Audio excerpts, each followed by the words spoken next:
Bienvenidos de nuevo al programa de comentarios de hoy. Si Rusia condena a un presidente estadounidense como cómplice de la guerra, es señal de que el orden mundial está a punto de derrumbarse. En medio de la tensión actual en Ucrania, Dmitry Medvedev, expresidente y vicepresidente del Consejo de Seguridad de la Federación Rusa, hizo una declaración escalofriante. Ahora es su conflicto.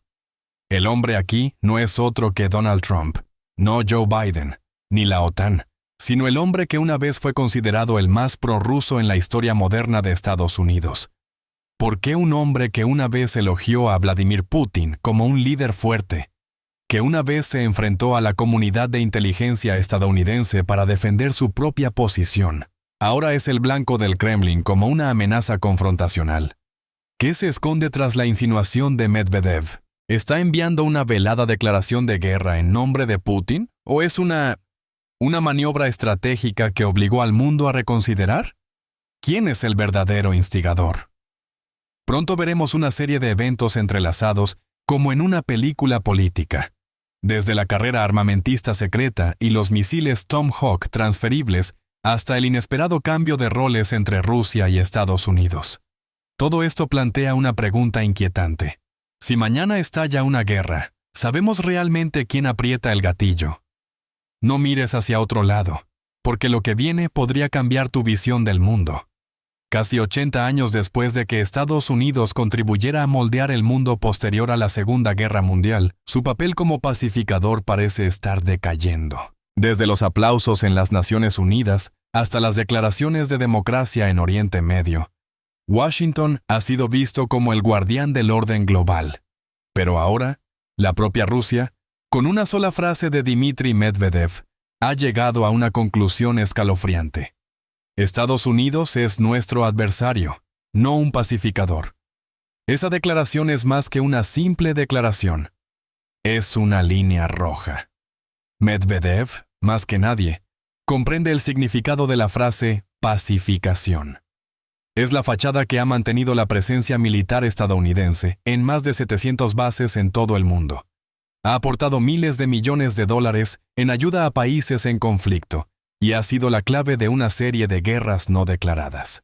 Pero ahora que Washington ha respaldado abiertamente a Ucrania, con decenas de miles de millones de dólares, y se prepara para poner en manos de Kiev misiles de crucero Tomahawk, el arma que arrasó Bagdad en la Guerra del Golfo, Moscú ha perdido la paciencia.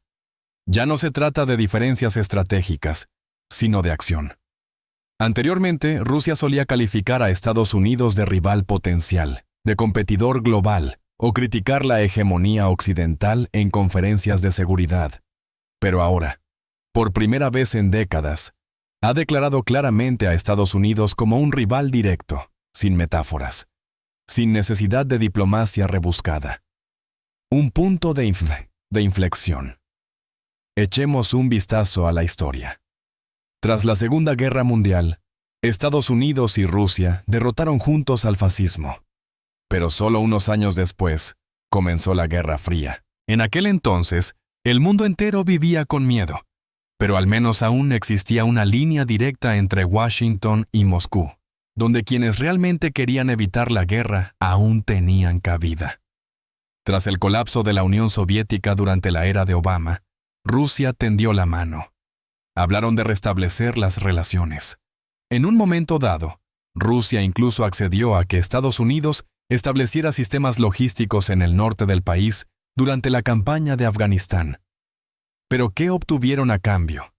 La expansión de la OTAN hasta la frontera, revoluciones de colores, promesas incumplidas y ahora, el propio Estados Unidos está echando leña al fuego en Ucrania, llevando el conflicto mucho más allá de los límites de una guerra civil. Medvedev solo dijo algo que millones de rusos, y quizás personas amantes de la paz en muchos lugares, admiten en secreto. Estados Unidos ya no es un pacificador. Ahora actúa como si dirigiera una guerra prolongada y no duda en convertir a otros en actores renuentes. Quizás lo más revelador no sea que Rusia mire a Estados Unidos con desdén, sino cuántos otros países están empezando a mirarlo con la misma mirada. Y si surge un nuevo orden, ¿mantendrá Washington su posición central?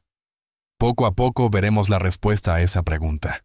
Cuando el campo de batalla en Ucrania ya no es solo un mapa de Europa del Este, sino un frente que transformará el mundo. Cuando Medvedev mencionó la posibilidad de que Estados Unidos transfiriera misiles de crucero Tomahawk a Ucrania, no fue una simple advertencia. Para los rusos, el nombre Tomahawk no es solo un arma, sino un símbolo del sangriento pasado de ciudades arrasadas en minutos, por un orden internacional donde Occidente se cree con el derecho de juzgar y castigar. Tomahawk, un misil que puede volar miles de kilómetros a baja altura, evitando el radar y apuntando al objetivo con absoluta precisión.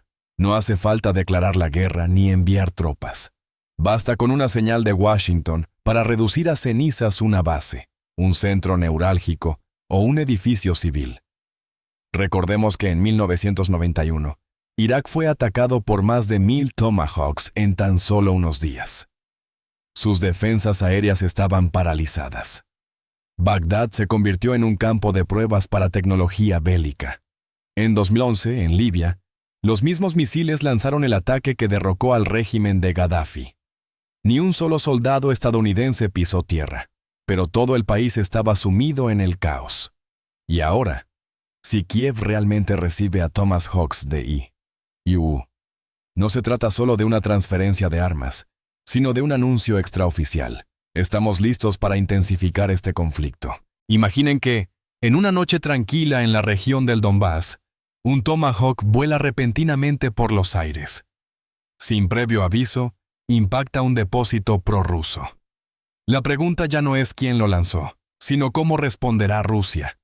Para Rusia, esto no es una partida de ajedrez, es una cuestión de supervivencia.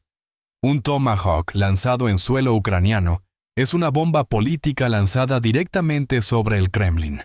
Porque el arma ya no es defensiva. Es una herramienta ofensiva, diseñada para atacar primero y eliminar la resistencia. En ese contexto, la respuesta de Rusia no será una simple protesta diplomática. Han dejado claro que cualquier ataque con armas occidentales será considerado un acto hostil por el país que las suministró. Así que, si mañana un Tomahawk lanzado desde territorio ucraniano alcanza un objetivo militar ruso, ¿hacia dónde dirigirá Moscú su ataque de represalia? ¿Kiev? ¿Varsovia? ¿O más lejos? Los espectadores pueden debatir y discutir sobre las causas profundas de la guerra, pero es innegable que cuando armas de largo alcance como el Tomahawk lleguen a manos de Ucrania, se difuminarán todas las fronteras que una vez mantuvieron al mundo al borde de la guerra total. Y en ese momento, la historia quizás solo necesite una chispa más, un toque de botón, una decisión en una habitación cerrada para convertir toda la frontera de Europa del Este en un recuerdo de ruinas como Bagdad, como Chipoli.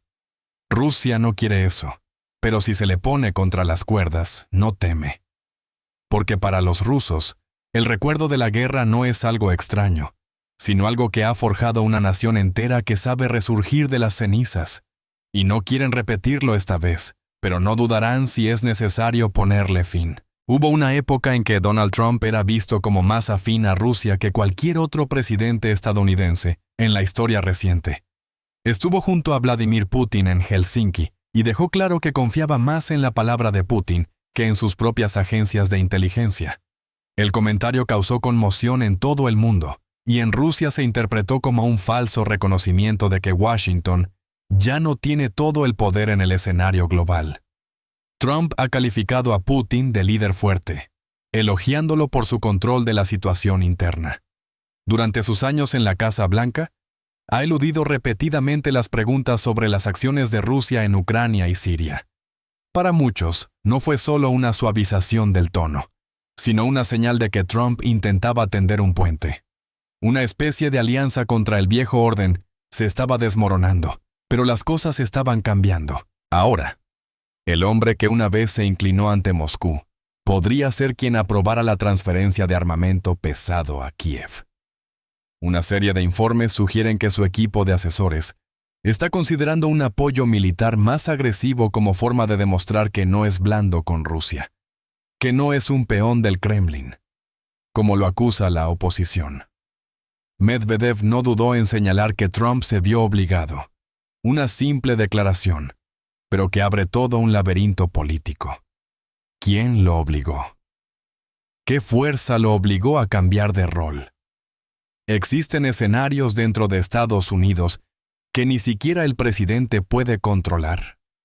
La paradoja radica en que una persona que una vez fue acusada de ser prorrusa puede convertirse en una punta de lanza contra Rusia solo para demostrar que no lo es. Suena absurdo, pero es una lógica común en la política estadounidense, donde cada acción debe demostrar lealtad a un sistema que ya ha forjado la reputación de un aliado.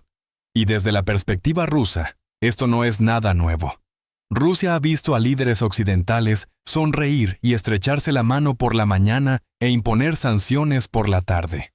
Ha escuchado promesas de no expandir la OTAN ni un ápice y luego ha visto a la alianza marchar hacia su puerta. Puede que Trump haya querido sinceramente relajar las relaciones con Moscú, pero las turbulentas aguas de la política estadounidense no le permitirán hacerlo por mucho tiempo. Las acusaciones, la presión mediática, las investigaciones que duraron años, lo obligaron a demostrar que no cedería ante Rusia, ni siquiera a regañadientes. Para los rusos fue una decepción, pero no una sorpresa, pues comprendieron que la naturaleza no era Trump, sino el sistema que lo engendró y luego lo devoró. Un sistema en el que quien quiera sobrevivir debe aceptar una cosa, que Rusia no puede ser abandonada. Y por eso, para muchos rusos, Trump ya no es un viejo amigo, sino una figura trágica que entró en el tablero con el deseo de cambiar las reglas, pero que finalmente fue absorbido por él. Puede que Trump sea quien firmó los papeles, pero el verdadero escritor está sentado en algún lugar de Washington, donde las luces de las salas de conferencias nunca se apagan y donde las decisiones sobre la guerra se toman sin disparar un tiro. En la política estadounidense existe un grupo al que el mundo llama los halcones. Son los generales más radicales del Pentágono, los legisladores republicanos de línea dura y el lobby bélico. Para ellos, la paz no es el objetivo, sino el interludio entre dos períodos de intervención militar. A muchos les sorprendió que Trump, quien una vez afirmó que Estados Unidos no debía interferir en conflictos no relacionados, cambiara repentinamente de opinión y considerara transferir armas avanzadas a Ucrania. Pero si se analiza con atención, no se trata de un cambio, sino de un resultado inevitable. Porque en Estados Unidos hay algo más fuerte que la voluntad del presidente: la compleja red de intereses militares, políticos y económicos. Un Tomahawk producido no es solo un arma, es un contrato, un trabajo, una participación en empresas de defensa como Ron o Lockheed Martin. Es un presupuesto de defensa de más de $800,000 millones al año, donde cualquiera que se atreva a recortar es visto como débil ante el supuesto enemigo. En ese mundo, Trump es solo una figura intermedia, sin control del escenario ni de la trastienda, y Medvedev tiene razón cuando lo llama persona coaccionada. Porque incluso si Trump quiere detener la guerra, el halcón seguirá volando y nadie se atreverá a cortarle las alas porque alimenta todo un ecosistema de poder. Es en las audiencias del Congreso, donde los generales insisten repetidamente en la amenaza rusa, donde se citan informes de inteligencia línea por línea para pintar escenarios de invasión, donde se toman las verdaderas decisiones. Y entonces el presidente, quien quiera que sea, se queda con la función de legitimar mediante firmas. La guerra no empieza en las fronteras, empieza en el papel, en el lenguaje, con palabras como respuesta necesaria, asistencia humanitaria, protección de los aliados. Y al otro lado del océano, Rusia lo sabe. Saben que si solo se fijan en las palabras de un presidente, no entenderán nada de cómo Estados Unidos ejerce el poder. Rusia no habla con individuos. Rusia observa el sistema, y es el sistema el que crea guerras interminables. Para los rusos, esta lección no es nueva. Han visto Afganistán, Siria, Irak, Yugoslavia, todos con el mismo lema: ser considerados un problema y luego convertirse en una misión que requiere intervención. Ven claramente que detrás de cada declaración en nombre de los valores de los derechos humanos, siempre hay una mancha de petróleo de misiles, bases y bienes nacionales destruidos. Así que esta vez, Rusia no esperó el golpe. Hablaron primero, se prepararon con antelación porque no se enfrentaban a un presidente, sino a una máquina de guerra con traje, que hablaba el lenguaje de la democracia y estaba dispuesta a sacrificar a otro país solo para mantener la ventaja. La pregunta no es si Trump se aliará con Rusia, sino qué otra opción le queda. Trump no eligió aliarse con Rusia, eso estaba claro. Pero Medvedev no se limitó a criticar, sino que enfatizó un detalle más sutil. Trump estaba del lado de Europa. Una declaración aparentemente inofensiva, pero si se piensa detenidamente, revela un significado mucho más profundo. Europa. El falso continente que una vez fue el centro del poder mundial. Pero después de la Segunda Guerra Mundial, cuando aún no se había calmado la situación, Estados Unidos intervino como salvador y, silenciosamente, se convirtió en quien reescribió las leyes del cielo. Se estableció la OTAN. Las bases militares estadounidenses proliferaron por todas partes y a partir de entonces, cada vez que Europa se preparaba para actuar, tenía que recurrir a Washington en busca de un guiño. Las conferencias de seguridad están llenas de sonrisas y declaraciones de unidad. Pero a puerta cerrada, la pregunta persiste. ¿Quién será responsable si Rusia toma represalias? Ningún líder europeo quiere ser el primero en apretar el gatillo. Alemania, una potencia económica que aún depende del gas ruso, se ha mostrado reacia a imponer sanciones. Francia, que siempre ha querido mantener su independencia, solo se pronuncia cuando Estados Unidos espera para hablar primero. Países de Europa del Este como Polonia y Rumanía, aunque ruidosos, son donde Estados Unidos tiene bases y radares. Gritan porque saben que tienen un escudo. Pero ese escudo no es suyo. Entonces, ¿es Europa realmente el actor principal o solo una plataforma de lanzamiento literal y figurada para la estrategia estadounidense? Por lo tanto, la postura de Trump con Europa no es un acto de soberanía, sino una conformidad con una estructura existente donde Washington sigue siendo el centro de la toma de decisiones. Y los países extranjeros son solo piezas de ajedrez, que se mueven en una dirección predeterminada. Desde la perspectiva rusa, es un tablero que muestra su forma.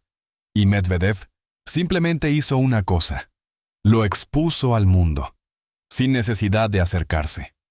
Una simple frase basta para que la gente se pregunte: ¿es Europa hoy un aliado o solo un eco del otro lado del Atlántico?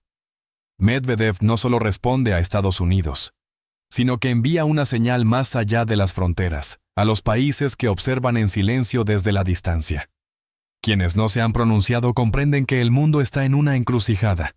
Observen cómo eligió morir, sin amenazas, sin insultos ni gritos. En cambio, afirmaciones tranquilas, casi frías. Esto es confrontación, es su decisión. Y responderemos como debe hacerlo una nación soberana. Ya no es un idioma extranjero, es la narrativa de un país que ha sufrido demasiado por el orden unipolar impuesto por Estados Unidos tras la Guerra Fría. Y esta vez Rusia, a través de la voz de Medvedev, no solo protesta, sino que se dirige a quienes han sufrido presiones similares. De hecho, muchos países, desde África y Sudamérica hasta Asia, siguen a Rusia no por amor, sino porque se ven envueltos en el camino de la resistencia a la dominación. Vieron una Rusia que se atrevía a decir no, que soportaba sanciones, aislamiento y campañas de información para preservar el simple derecho a la autodeterminación. Medvedev no hablaba el lenguaje de un estratega de línea dura. Hablaba como si representara a un mundo en busca del equilibrio. Un mundo que ya no podía aceptar que cada vez que Washington alzaba la vista, el planeta entero tuviera que ajustar su actitud, y eso es lo que distingue a su declaración. No es un ultimátum, es una invitación, un llamado a las naciones acostumbradas a que se les diga que hay otro camino, que el orden mundial no tiene por qué girar en torno a una sola capital. Rusia no lo dice, pero deja claro que si ellos pueden hacerlo, otros países con la valentía suficiente también pueden.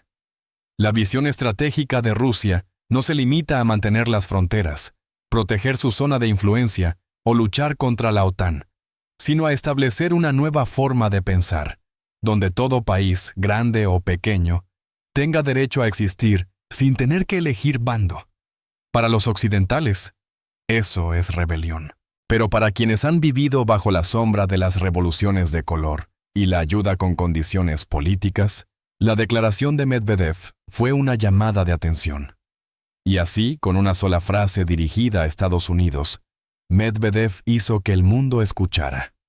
No porque gritara fuerte, sino porque habló en el momento justo, cuando tanta gente empezaba a dudar del orden que habían aceptado. Ahora era su conflicto. Medvedev no necesitaba decir su nombre, pero todos sabían quién era. Y cuando un líder ruso dice eso no en una entrevista trivial, sino en una declaración política pública, no es un comentario personal. Es un hito. Trump, quien antes era visto como diferente, impredecible, e incluso preocupó a Occidente por no querer seguir la trayectoria tradicional, ahora se ha visto empujado directamente al centro de la confrontación entre Rusia y Occidente. De ser un outsider, su antiguo oponente lo ha señalado como el responsable. Ya no hay más negación. Ya no hay motivos para evitarlo. Porque una vez que Estados Unidos transfiere armas de destrucción masiva a Ucrania, deja de ser ayuda para convertirse en un acto de guerra directo. Quien firme esa decisión, ya sea en el cargo o en una elección, deberá asumir las consecuencias políticas y morales. En este caso, si se trata de Trump, esta es su guerra.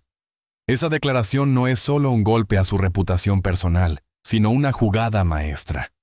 Porque si hay algo que hace vulnerable a la política estadounidense, es la responsabilidad. Durante más de 20 años, los estadounidenses han intentado proyectar la imagen de que las guerras que libraron desde Oriente Medio hasta Europa del Este se centraban en defender la libertad, combatir la tiranía y preservar la paz mundial. Pero ahora un líder ruso se alza y dice: «No, esta es su guerra, no la nuestra. Tú lo trajiste, lo financiaste. Y si algo pasa después, serás el primero en ser recordado». Porque imagina, si un día un misil, sin importar quién lo haya presionado, cayera sobre una ciudad estadounidense, si un día la respuesta militar ya no se limitara a la frontera con Ucrania, ¿a quién recurrirían primero los estadounidenses? La respuesta es obvia. ¿A quién lo inició? Puede que Trump no pueda iniciar una guerra directamente, pero si aprueba el despliegue de Tomahawks o cualquier otra arma de destrucción masiva en Ucrania, tendrá que aceptar que ha firmado el primer paso de una guerra incontrolable. Ese es el precio del poder. Y por eso Medvedev lo dijo, no para amenazar, sino para marcar la línea de una vez por todas. Nadie puede ya esconderse tras los nombres de aliados, ayuda humanitaria o apoyo de defensa. Rusia ha nombrado al responsable, y si la historia registra los orígenes de esta crisis, ese nombre ya está grabado. Los espectadores podrán estar de acuerdo o no, pero hay algo que es innegable. En un mundo donde todo se puede falsificar, la acusación pública es lo que obliga a la gente a afrontar la verdad. Y esta vez, la verdad no se dice con un grito, sino con una frase breve que lleva el peso de una nación entera al borde de la decisión de sobrevivir. La Guerra Fría comenzó con el miedo. Un mundo dividido, con Estados Unidos de un lado y la Unión Soviética del otro. Cada uno afirma ser el guardián de la paz. Pero ¿cuál es la realidad? Las bases que han surgido, la escalada de la carrera armamentística, las sangrientas guerras indirectas en Corea, Vietnam y Afganistán, no comenzaron en las fronteras, sino a voluntad.